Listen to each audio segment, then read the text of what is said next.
Hi all, this is Skate, and in update 4.6 we will see the arrival of the Chinese medium line. Now what I'm going to do in this video is quickly run through the line, show you some of the tanks, and then I'm going to show you some tier 10 121 gameplay. So this video is mostly going to be focusing on that. Try as I might, I really tried, and I could not get into games in any of the other tanks. In the Tier 9 WZ-120, I was queuing for 13 minutes trying to get into a game on this test client, and I just couldn't get in, which is purely down to the lack of players on the test client. I have got some one-to-one footage and gameplay I would like to share, and we can talk about that tank predominantly, and then I'm hoping tomorrow I can get something more in-depth on the rest of the line. Already, 90% of these tanks are going to seem familiar in some way to a lot of players. For example, the NC-31, it's a modified Renault FT. The UAE Type B is actually a British tank, all designed and built by Vickers. It's a Vickers E Type B, but was never actually used in the UK, just sold out to obviously foreign countries. Then you got Chiha, and then you got an M5A1 Stuart, which is basically the American tank with different guns.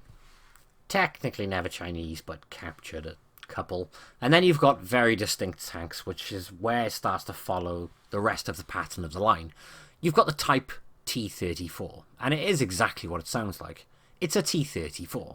Then you've got the Type 58, which is basically a T-34-85. It even comes with an 85mm gun, but you can also fit a 100mm gun to it, which starts the theme of the line, which is how big a gun can I fit into a Russian tank? Or, how can I slightly change the design of a Russian tank and then try and fit a big gun into it? And I'm going to try and keep this part as short and sweet as possible, otherwise I will not shut up.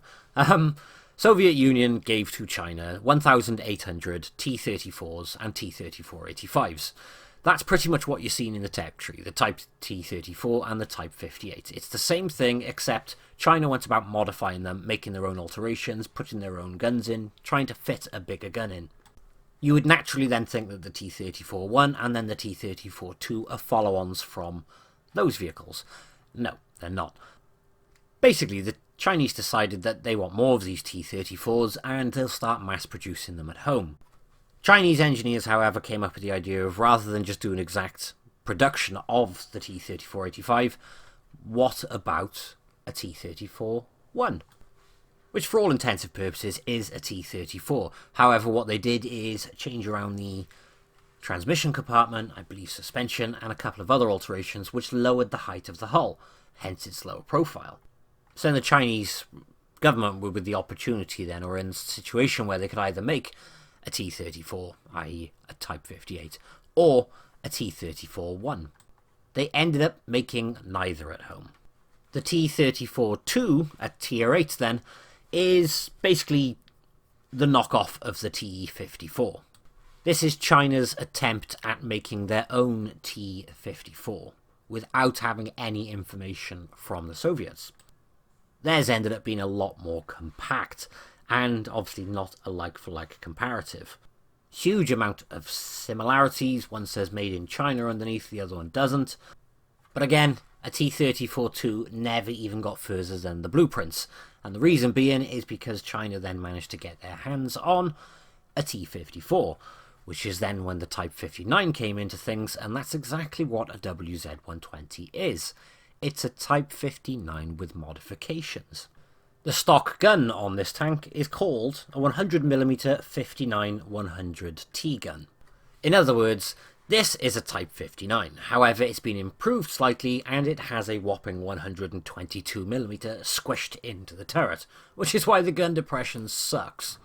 And then came this, the 121. Now, just like the T-34-1 and the T-34-2, this project was technically dropped, although the 121 was built, and then the prototypes destroyed, and then came the Type 69.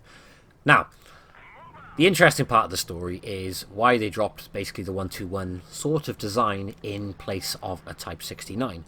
Well, they came across a top secret tank, accidentally of course, and that top secret tank at the time was known as a T-62. And that's the point where I say if the story interests you, you need to Google it, because otherwise I'm not going to shut up, because it is a very interesting read. What I want to talk about for the rest of this video is the 121 in World of Tanks Blitz.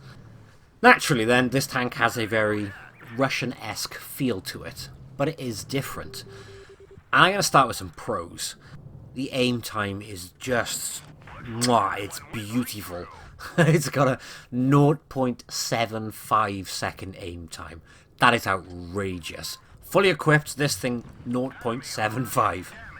I couldn't get over that when I first checked. I had to check numerous times. It's just ridiculous. The aim time is fantastic. Then add to the fact that this thing packs a 122mm gun. Again, sounds very Russian-esque. It's not. This thing is so much better than Russian 122s. For example, have I mentioned the aim time? Seriously, 0.75 seconds. It's ridiculous. Now the actual gun dispersion is 0.335, which isn't anything to write home about in amazement, but that's a perfectly acceptable gun dispersion. It's high on the medium tank side of things, but I can live with that one. It's not a bad gun dispersion at all. So combine those two to a 400 alpha medium tank and we are on the right lines. It's got 245mm of penetration, which again is nothing to write home about, but it's one of those, it'll do. And then we start to look at some negative things about the gun. And this is very negative. It's got 5 degrees of gun depression, which I know the T62A does, but this just feels worse. I'm not sure if it's the fact the gun's bigger. I don't even know if that could make a difference, but it feels... oh, the gun depression is just awful. And then, this is the clencher for a lot of people. 2,478 damage per minute with a rammer. That, my friends, is awful. In perspective, the Leo 1 has 1,000 more DPM than this thing. FV4202 has over 500 more DPM than this thing. Or if we try from this perspective, the Centurion 7.1, a tier lower, has an extra 10mm of penetration on top of this, but it also has only about 150 more DPM. Or we'll try this one. The IS-7 has 15mm more penetration than this thing, and it has 150 more DPM.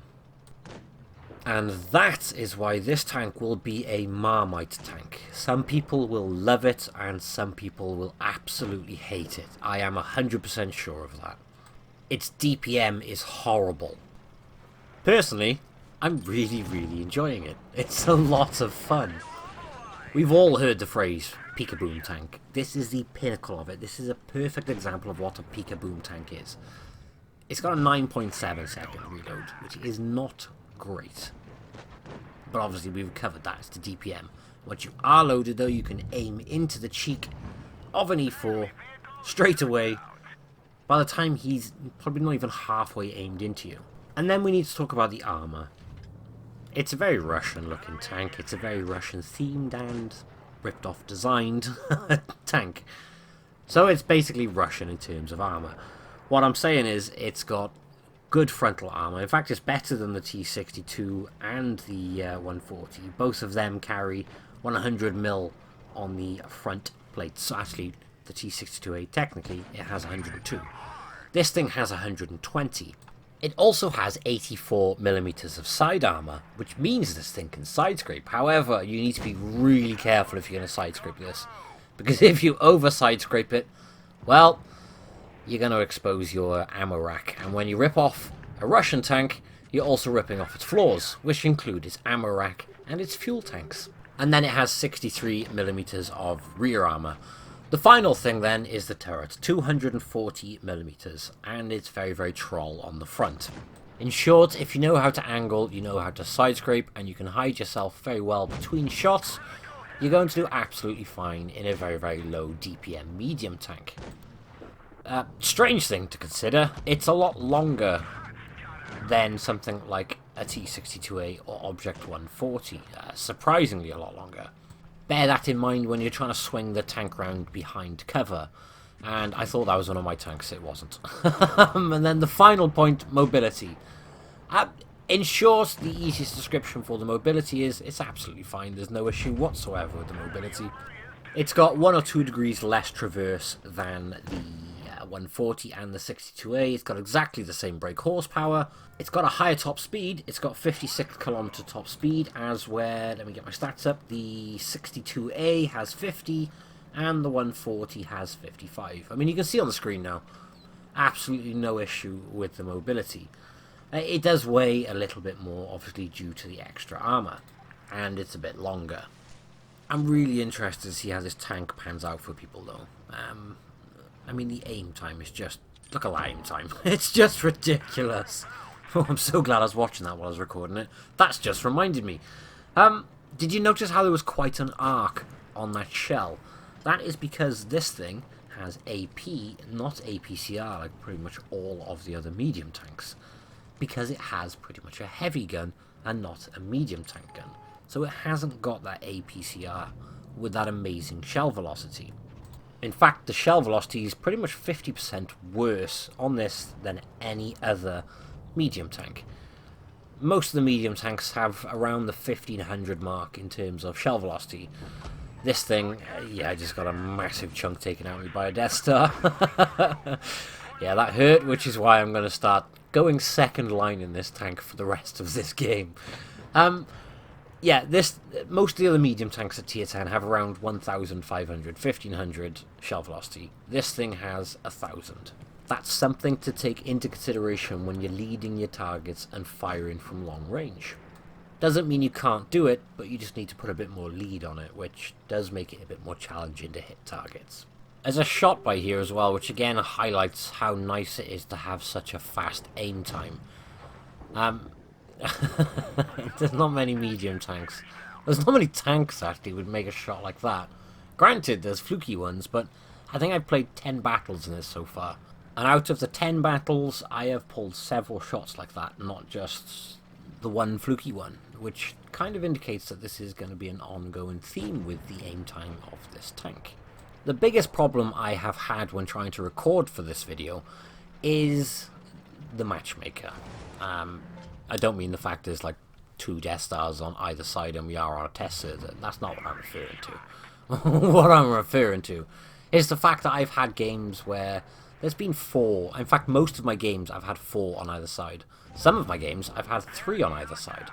Because on the test server there is a distinct lack of players on it. So, this again is just designed as a preview. This is not meant to be an in-depth review. On a plus side, not being negative, at least they're not bots. Usually when I do a preview of a tank, it's on a test server where nobody else plays and I have to play against bots, and bots are only available on test servers and the bots suck. At least with some players, it gives some form of indication as to what the tank is like. And what I can tell you already, without fail, is that gun depression is going to drive you absolutely insane. For some reason, I just find it so much more frustrating on this than I did on the T62A. I like the T62A an awful lot, and I like this tank actually. But for some reason, I feel like the gun depression is more torturous on this. I have no idea why, but it just does feel that way. And the DPM, it can catch you out. You can brawl in this thing, but I prefer not to. I'd rather play the peekaboo game in this, because you've got that aim time. You can come out, you can snap that shot very, very quickly and get back into cover. Now you can see ever since I got Death Star, I'm playing a very defensive game. I'm trying to stay in cover while trying to provide as much support as I can. However, in terms of tanks, we are losing. But in terms of cap points, we are not. Which means there is going to be a fun end to this game. In terms of the tank, though, like I said, that depression is really going to annoy some people. Even more so, that DPM is going to drive some people absolutely insane. But it's great for peekaboo. But I genuinely think this is going to be a proper Marmite tank. Some people are going to really, really like it, and some people are going to absolutely hate it. And if you're caught out in the open and you are caught off guard by something which is pretty much everything with higher DPM, which I'm not kidding, it's pretty much everything at tier 10. it can be frustrating. But if you look at our cap points, we just hit 1,000. The E-50M finishes the Death Star. And you'll hear the timer go off again, which means we did win. And that means we won in a 1 versus 3. Which means we got ourselves a cheeky Kolobanovs. The very final stipulation I have to add to this video is that this is a test server. There is a possibility some of the statistics we've seen in this video may change. However, I highly doubt it. I really don't think they're going to change anything now. But I have to put that stipulation in just in case. I would like to have a play with the other tanks in the tier, but as I said, waited ridiculous times to get into any battles to have a go in them. Only tier 10, and even then you could see some of the games still didn't have full. They were the most full games I played. So that's my goal now, is to get some more footage in the other 9 tanks and get a video up tomorrow for you guys. But I hope you have enjoyed this one and the previous update 4.6 buffs and nerfs video. Thank you all for watching, and I will catch you in the next one. Bye bye.